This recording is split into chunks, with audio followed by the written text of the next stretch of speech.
Judges Corner is brought to you by CoolStuffInc.com and gatheringmagic.com. Support our show by visiting both websites.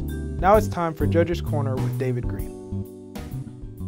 Hey everyone, thanks for watching Judges Corner. Today we're going to be talking about a topic that I feel a lot of players and even judges don't fully grasp the ramifications of: bribery and wagering. First, let's take a look at exactly what bribery is. Bribery is when you offer another player an incentive to influence the outcome of the match. Some examples include, hey, I'll give you $5 for the win. I'll give you the win for a booster pack. If you concede this game, I'll pay for your movie ticket tonight. If you give me a foot rub later, I'll let you have the win. Essentially, if the outcome of the match is dependent upon some sort of offer, then it's bribery. It doesn't matter how insignificant the offer is, or if you meant it or not. Once you say it, it's out there. Next, let's take a look at wagering. Wagering basically is betting on some portion of the event. Some examples include, I'll bet you $5 their game will go to time.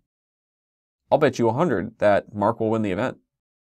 I'll wager a can of soda that you're wrong about this rules question. Some things that are not wagering would be like, I'll bet I'll beat you in 10 turns. I bet F&M will be over tonight by midnight. I bet you're wrong about this rules question. Do you see the difference? If you're just saying, hey, I just bet X, Y, and Z, without actually offering to wager something tangible, then it's not really a bet. Another really important thing to do is that if you're offered a bribe or a wager, you have to stop what you're doing immediately and contact a judge.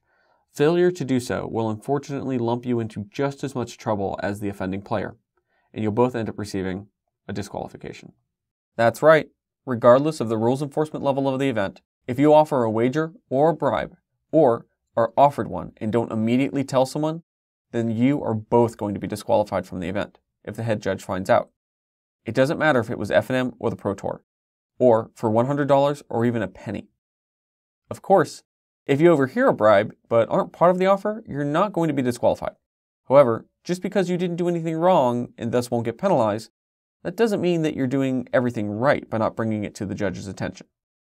So you might be wondering, why is bribery and wagering such a bad thing? Or why is it punished so harshly at all levels of play? Well, let's go ahead and answer those questions. Bribery is bad for you as a player because it's not fair that someone else can play in the same event as you, but offer to buy a win when things don't go their way. You fought hard for your wins. It's not a fair playing field when someone can just spend additional resources from outside the game to secure their wins. And it's not fair to everyone else if you let them get away with it. By not telling a judge, you're giving them a free pass to do it again to someone else, and possibly showing other players that there's no harm in doing it, risking their future events. Wagering is also bad for players because it damages the image of the game. If people start associating Magic with gambling, then structured tournaments like F&M or Grand Prix could be in jeopardy. There have been F&Ms that were ended by local law enforcement because they thought Magic was akin to poker. There was even a Grand Prix in Vienna, Austria that did not allow minors to participate due to their local laws. This is why Wizards of the Coast takes a zero-tolerance policy with bribery and wagering, regardless of the competitiveness of the event.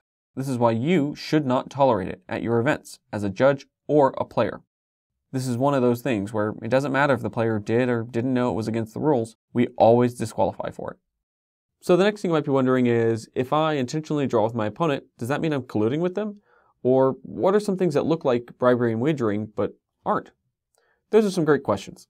Let's go ahead and address them next. You can offer to split in top 8, top 4, or even the finals of an event. But if someone says no, you have to play it out. You can offer to split your prizes with a friend, as long as it's not in exchange for the match results.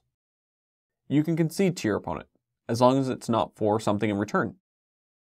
And you can intentionally draw with your opponent, resulting in 1 point each instead of 3 for the winner and 0 for the loser.